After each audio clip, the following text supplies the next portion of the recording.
And the first person on my heart was my mom, who lived in shame because she almost aborted me. And I shared the gospel with her, and she was smoking a cigarette. When I'm 12, she's like, you don't know the things I've done.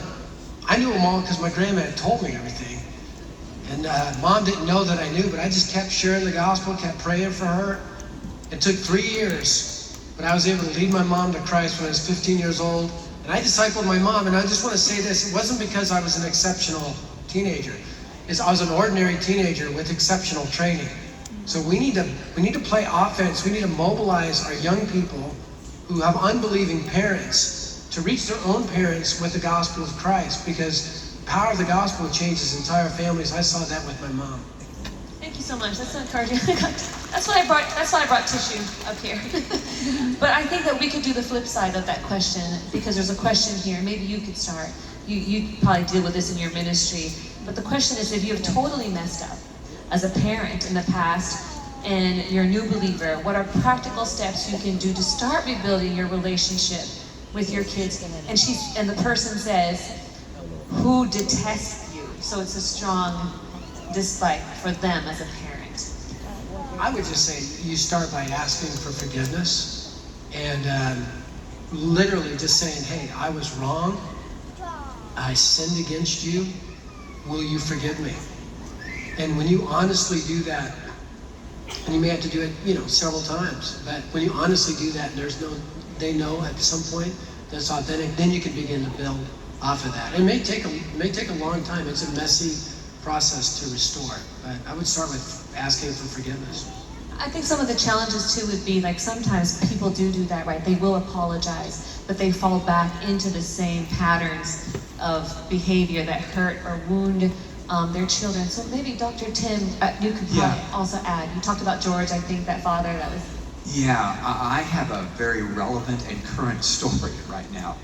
My wife and I did try to raise our kids in the fear and admonition of the Lord. Tried to model the way and do that. The most powerful thing I've ever done in my life, and I've had to do it several times, is going to my children and saying, I have messed up. I am so sorry.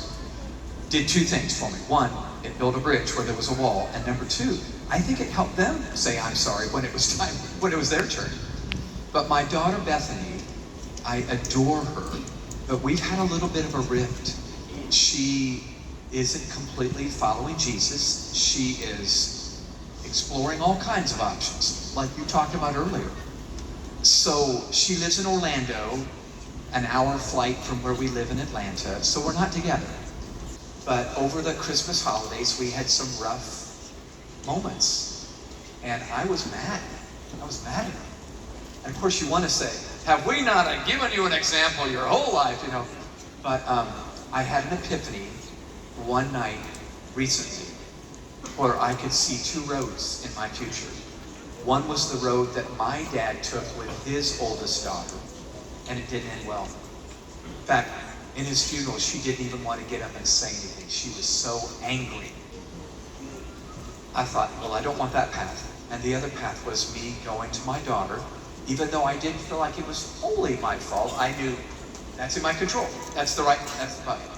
So I called her up and I just said, Bethany, I gotta apologize to you. I've not modeled this the way I should have. And I'm not forcing you to embrace faith right now, but I can see two paths, and I shared the two paths, and I said, I don't want to end up like my dad and my sister Lisa. So I said, so here's the deal. I was apologizing, but then we set up a game plan. I said, every month, let's you and I get on the phone and let's just talk. And my job, just so you'll know, is to listen for an hour. That's hard for me. Have you noticed? I like to talk. But our first time we did it, we went 90 minutes and I had to go. The next time we went another 90 minutes. But I'm telling you, I'll just speak for me. When I decide I'm going to listen, that's all I'm going to do. No lectures, no lessons. She knows what I believe. She's heard it for 36 years. We've had